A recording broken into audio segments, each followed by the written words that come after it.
So, ngayon, mix na natin yung yeast, tsaka yung sugar, yung milk.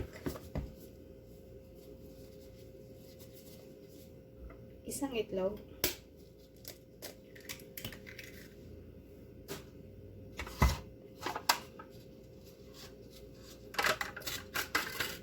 Dalawang kutsara ng yogurt.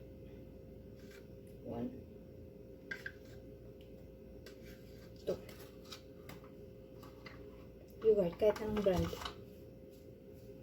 Mix natin.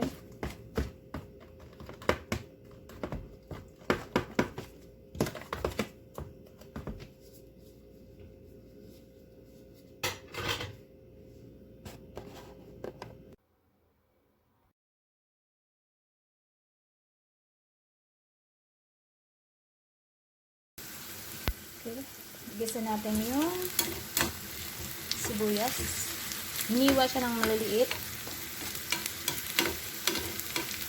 Medyo brown na siya. Ilagay natin ang hiniwa na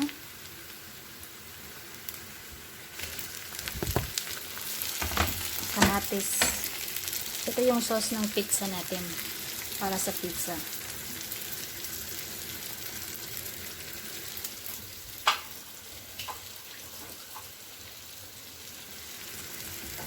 Ito yung gagawin nating sauce sa pizza natin.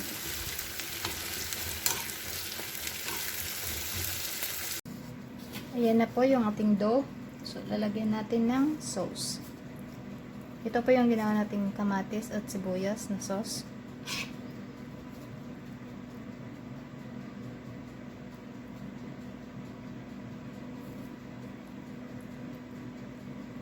Ito yung sauce. Same procedure lang po. Lahat pare-pareho.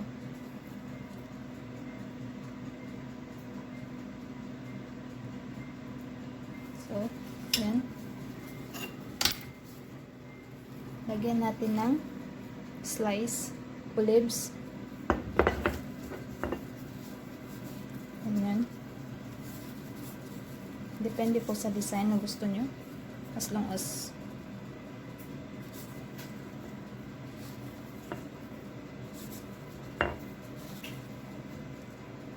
okay.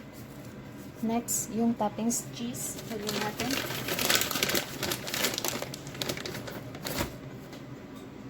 Ganito po.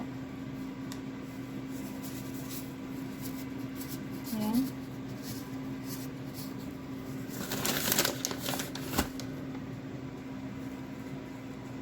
Gusto nyo maraming nasa sa inyo po. Depende po.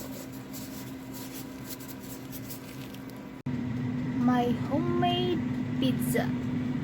Ito na siya. Tararan!